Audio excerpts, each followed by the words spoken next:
थी मनीष कश्यप के घर की कुर्की जब्ती। दुनिया अब तक सुनती रही अधूरा सच। मनीष कश्यप ने सुनाई शुरू से पूरी कहानी। गरीब के बेटे के लिए लड़ी थी जो लड़ाई, बताई अपनी जुबानी। बीते कुछ महीनों पहले हर किसी ने एक खबर सुनी थी जहां पर मनीष कश्यप के घर की कुर्की जब्ती की गई, लेकिन शायद ही कुछ लोगों को इस पूरे मामले की सच्चाई के बारे में पता है। नहीं तो अब तक जो सामने आया है वो केवल अधूरा सच है। वही सच्चाई को, पूरी कहानी को, इस पूरे मामले को सही तरीके से मनीष कश्यप ने खुद बताया है कि आखिर हकीकत क्या थी। वही कथित तौर पर आरोपों की बात करें तो कहा गया था कि मनीष कश्यप ने बैंक मैनेजर से बदतमीजी की थी, साथ ही उनसे रंगदारी करते हुए उगाही करने की कोशिश की थी, लेकिन ये सच नहीं है। वहीं जिस मामले में कुर्की जब्ती 2023 के मार्च में की गई, वो मामला इससे 3 साल पुराना था। दरअसल उस वक्त मनीष कश्यप और उनके कुछ दोस्त SBI बैंक के करीब ही बैठकर चाय पी रहे थे। तभी एक युवक आता है और वो बोलता है कि मेरा पैसा इस बैंक में जमा है, लेकिन बैंक वाले कह रहे हैं कि अकाउंट में पैसे नहीं है, इसलिए वो नहीं दे सकते। जब मनीष कश्यप ने उनसे पूरी बात जानी तो वो व्यक्ति बताता है कि मेरे बेटे के दिल में छेद है और मुझे वो पैसे की जरूरत है। मेरे अकाउंट में 1.5 लाख रुपए है, लेकिन बैंक वाले कह रहे हैं कि आपके अकाउंट में पैसे नहीं है, जबकि मुझे पता है कि मेरे अकाउंट में 1.5 लाख है। तब मनीष कश्यप ये भी कहते हैं कि हो सकता है आपके साथ किसी तरह का फ्रॉड हुआ हो। तब वो व्यक्ति कहता है कि फ्रॉड कैसे होगा जब मेरे पास कोई मोबाइल फोन ही नहीं है। फिर मनीष कश्यप की तरफ से जिज्ञासा होती है जानने की, हो सकता है वो व्यक्ति के पास ATM कार्ड हो जिसकी वजह से किसी और ने उनके पैसे निकाल लिए हो।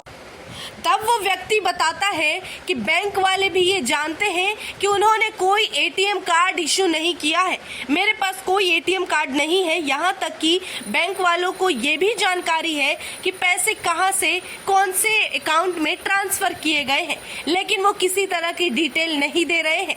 इतना सुनने के बाद मनीष कश्यप में गुस्सा भर आया, साथ ही वो भावुक भी हो गए कि जिस गरीब को इस वक्त उनके खुद के पैसे की जरूरत है, अपने बेटे की जान बचाने के लिए, वो पैसे बैंक वाले देने के लिए तैयार नहीं है। तभी आनन फानन में अपने दोस्तों के साथ मनीष कश्यप बैंक के अंदर जाते हैं और SBI के मैनेजर से बातचीत करते हैं और पूछते हैं कि मैनेजर साहब, इनकी जो तकलीफ है उसका कोई निवारण क्यों नहीं बता रहे, क्यों नहीं इन्हें पैसे दे देते हैं। इन्हें इनके पैसे की सख्त जरूरत है, वरना इनका बेटा मर जाएगा, उसकी जान चली जाएगी। लेकिन SBI मैनेजर कुछ भी सुनने या जवाब देने के लिए तैयार नहीं थे। जब बैंक के अंदर से मनीष कश्यप को उस व्यक्ति के लिए कोई जवाब नहीं मिला, तब वो बाहर आकर एक वीडियो बनाने लगे जिसमें उन्होंने बताया कि कैसे बैंक के बाहर कई बार आपराधिक घटना हो जाती है, या फिर किसी की बाइक चोरी हो जाती है, या कुछ भी हो जाता है। उस वक्त जब CCTV खंगालने की बात आती है तो बैंक वाले कह देते हैं हम इसकी इजाजत नहीं देंगे, क्योंकि बैंक का CCTV बाहर की गुंडागर्दी को कैप्चर करने के लिए नहीं लगा। उस वक्त इस वीडियो को मनीष कश्यप हर जगह भेजते हैं, वही वीडियो खूब शेयर भी होता है। लेकिन अफसोस की बात है कि इस वीडियो का परिणाम कुछ और ही निकलता है।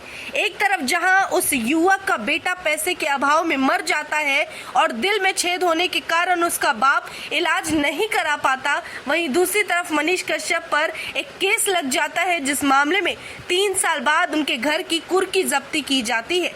जब बैंक का ये मामला पटना में पहुंचता है तो वहां जांच कमेटी बैठाई जाती है और वो बैंक में पहुंचती है और पता लगाने की कोशिश करती है कि आखिर गलती किसकी है। तब बैंक मैनेजर बताते हैं कि सर, मेरा कोई दोष नहीं है। उसी पर वो टीम कहती है कि अगर तुम्हारी गलती नहीं है तो तुम्हें मनीष कश्यप पर केस करना होगा, और अगर तुम ऐसा नहीं करते हो तो तुम्हारी नौकरी खतरे में जाएगी, या फिर तुम इस केस में फंस जाओगे और तुम्हें गलत माना जाएगा। ऐसे में दबाव में आकर वो SBI मैनेजर मनीष कश्यप पर केस कर देता है और उसी केस में अब मुद्दा बनाकर 2023 में 3 सालों बाद मार्च के महीने में मनीष कश्यप के घर की कुर्की जब्ती हो जाती है। जब सच सबके सामने आता है, उस वक्त मनीष कश्यप के घर की हुई कुर्की वाले सामान को कोर्ट वापस पहुंचाने का आदेश दे देती है। इस मामले से ये भी साफ पता चलता है कि जो मनीष कश्यप इस वक्त सजा काट रहा है वो जेल कभी अपने लिए लड़ाई लड़ने के लिए नहीं गया, बल्कि गरीबों की आवाज उठाते उठाते गया। लेकिन उन्हें इस बात का अफसोस है कि वो उनके बेटे को बचा नहीं पाया। इस लड़ाई का कोई फायदा नहीं हुआ।